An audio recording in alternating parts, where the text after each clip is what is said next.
चित्रांगदा मणिपुर के राजा चित्रवाहन की इकलौती संतान उनकी पुत्री चित्रांगदा थी। वह उसे बहुत प्रेम करते थे। उनकी वंश परंपरा में अब तक सभी को केवल एक ही संतान प्राप्त होती थी। उनके पूर्वजों में से एक प्रभंजन थे। वह निसंतान थे। अतः उन्होंने संतान पाने के लिए भगवान शिव की आराधना की। उनकी तपस्या से महादेव प्रसन्न हुए। उन्होंने उन्हें वरदान दिया कि तुम्हें और तुम्हारी आने वाली पीढ़ी को केवल एक ही संतान प्राप्त होगी। चित्रवाहन से पूर्व सभी को एक पुत्र की प्राप्ति हुई थी, पर उन्हें संतान रूप में एक कन्या मिली। महादेव की इच्छा मानकर उन्होंने अपनी कन्या को ही राज्य का उत्तराधिकारी मान लिया। कन्या का नाम चित्रांगदा रखा गया। यह घोषणा कर दी गई कि चित्रांगदा की संतान ही उसके बाद उत्तराधिकारी मानी जाएगी। चित्रवाहन ने चित्रांगदा का लालन पालन राजकुमारों की भांति ही किया। उसे शस्त्र विद्या सिखाई, उन कठिन परिस्थितियों के लिए तैयार किया जिनमें वह अपने राज्य की रक्षा एक राजकुमार की तरह ही कर सके। चित्रांगदा भी स्वयं को कन्या न मानकर एक पुरुष ही समझती थी। उसकी वेशभूषा, आचरण सब कुछ पुरुषों के ही समान था। चित्रांगदा के पुरुषोचित आचरण से उसकी माता बहुत दुखी रहती थीं। उनका मानना था कि इस तरह पुरुषों के समान आचरण कर चित्रांगदा अपने प्रकृतिदत्त स्त्री भावनाओं को दबा रही है। यह ठीक नहीं है। वह भले ही शस्त्र चलाए, किंतु स्त्री हृदय की कोमलता को नहीं त्यागना चाहिए। चित्रवाहन और उनकी पत्नी में इस बात को लेकर अक्सर बहस होती थी। चित्रांगदा को अपने पिता का ही पक्ष उचित लगता था। पांचों पांडवों का विवाह द्रौपदी से हुआ था। सभी इंद्रप्रस्थ में सुखपूर्वक द्रौपदी के साथ रह रहे थे। एक दिन देवर्षि नारद का इंद्रप्रस्थ आना हुआ। उन्होंने पांचों पांडवों से कहा कि उन्हें द्रौपदी के साथ रहने के लिए एक नियम बना लेना चाहिए, जिससे किसी तरह का मनमुटाव उत्पन्न ना हो। पांडवों ने देवर्षि से ही नियम बना देने को कहा। देवर्षि नारद ने नियम बनाया कि पांचों पांडव बारी बारी 1 मास तक द्रौपदी के साथ रहेंगे। जिसकी बारी द्रौपदी के साथ रहने की होगी, उसके अतिरिक्त अन्य पांडव द्रौपदी के कक्ष में प्रवेश नहीं करेंगे। जो इस नियम को तोड़ेगा, उसे स्वतः ही 12 वर्षों के वनवास पर जाना होगा। सभी ने इसकी स्वीकृति दे दी और द्रौपदी को भी नियम से अवगत करा दिया। एक बार अर्जुन के पास एक ब्राह्मण सहायता मांगने आया। उसका कहना था कि एक दुष्ट राक्षस उसकी गायों को हाँक ले गया है। अर्जुन उस राक्षस से उसकी गायों को मुक्त कराए। एक क्षत्रिय होने के नाते विपत्ति में फंसे प्रजाजन की सहायता करना उसका कर्तव्य था। वह तैयार हो गया, किंतु एक समस्या थी। अर्जुन के शस्त्र द्रौपदी के कक्ष में थे। नियम के अनुसार यह युधिष्ठिर का द्रौपदी के साथ रहने का मास था। अर्जुन धर्म संकट में पड़ गया। यदि वह ब्राह्मण की सहायता करने से मना कर देता तो यह क्षत्रिय धर्म के विरुद्ध होता। साथ ही उसे ब्राह्मण का श्राप भी झेलना पड़ता। यदि वह शस्त्र लेने कक्ष में जाता तो देवर्षि नारद का बनाया नियम टूट जाता।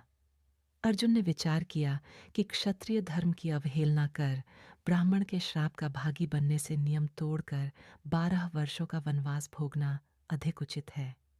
अर्जुन नियम तोड़कर कक्ष में गया और अपने शस्त्र ले आया।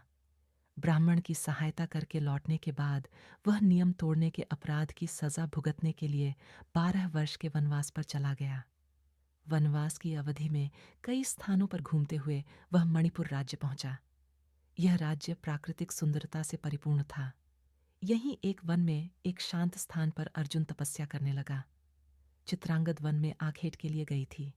वह आखेट करते हुए वन में उस स्थान पर पहुंच गई जहां अर्जुन ध्यान लगाकर बैठा था। ध्यान में मग्न अर्जुन की छवि बहुत मनोहारी लग रही थी। उसके मुख पर तपस्वी का तेज था, पर उसका शरीर किसी योद्धा के समान बलिष्ठ था। अर्जुन के इस रूप पर चित्रांगदा रींझ गई। वह स्त्री जो पुरुष वेश के पीछे बंधी थी, अचानक उस छद्म रूप के बंधन को तोड़ बाहर आ गई। चित्रांगदा अर्जुन को अपलक निहारती रही। अर्जुन जब ध्यान से उठा तो चित्रांगदा ने उससे पूछा, आप अपना परिचय दीजिए। आपके मुख पर तो तपस्वियों जैसी आभा है, पर शरीर से आप कोई क्षत्रिय राजकुमार लगते हैं। चित्रांगदा की बात का उत्तर देते हुए अर्जुन ने कहा, मैं पांडवों में से एक अर्जुन हूं। अर्जुन हूँ, अपनी एक भूल का प्रायश्चित करने के लिए 12 वर्षों के वनवास पर निकला हूँ। यहाँ के मनोरम वातावरण में कुछ समय बिताने के लिए रुक गया हूँ। परिचय जान लेने के बाद चित्रांगदा बोली, हे अर्जुन, मैं तुम्हारे इस रूप से आकर्षित होकर तुम्हें अपना हृदय दे बैठी हूँ। कृपया मुझे स्वीकार करो। चित्रांगदा का प्रणय निवेदन सुनकर अर्जुन ने कहा, देवी, मुझे क्षमा करें। मैंने ब्रह्मचर्य का व्रत लिया है, अतः आपकी इच्छा पूरी नहीं कर सकता हूँ। यह कहकर अर्जुन उस स्थान से चला गया। चित्रांगदा को अर्जुन द्वारा उसके निवेदन को ठुकराया जाना पसंद नहीं आया। वह पास के सरोवर में गई, उसके जल में अपना प्रतिबिंब देखा। उसके मुख पर कोमलता के स्थान पर कठोरता थी। उसने अपने अंगों पर दृष्टि डाली। कठोर श्रम के कारण वह सख्त हो गए थे। उसका रूप बिल्कुल भी ऐसा नहीं था कि एक पुरुष को आकर्षित कर सके। चित्रांगदा एक वीरांगना थी। अपने संकल्प से वह किसी को भी परास्त करने की क्षमता रखती थी। उसने संकल्प कर लिया कि वह अर्जुन को परास्त कर देगी। अपने भीतर छिपी स्त्री के रूप को इस प्रकार निखारेगी कि अर्जुन उसके रूप पर मोहित होकर दौड़ा हुआ चला आए। वह अपने महल में लौट आई। उसने पुरुष वेश का त्याग कर स्त्रियों की भांति रहना आरंभ कर दिया। उसने राजमहल के प्रसाधकों को बुलाकर आदेश दिया कि वह विभिन्न औषधियों एवं तेलों का प्रयोग कर ऐसे लेप तैयार करे जो उसके निस्तेज पड़ चुके अंगों में कांति ले आएं। यही नहीं, उसने संगीत व नृत्य भी सीखना आरंभ कर दिया।